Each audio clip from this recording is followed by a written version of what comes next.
mahal Pangulo ng Republika ng Pilipinas, Benigno Noynoy Aquino III.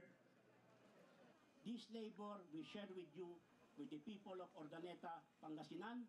Mabuhay tayong lahat. That inauguration of this noble ambitious project merited the presence of no less than the President of the Republic, underscores its prime importance.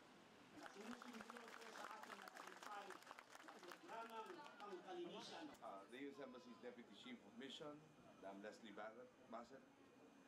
Siguro ang issue sa global warming. Mga basura. At mas lalong hindi natin basta-basta pwedeng ikalat sa kung saan-saan ang mga ito.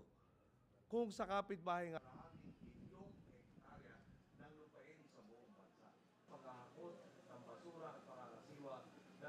Hindi lamang sa problema sa waste disposal and management ng inyong sariling lungsod, kundi maging ng mga Agyaman kami, Apo. Ang ginagawa po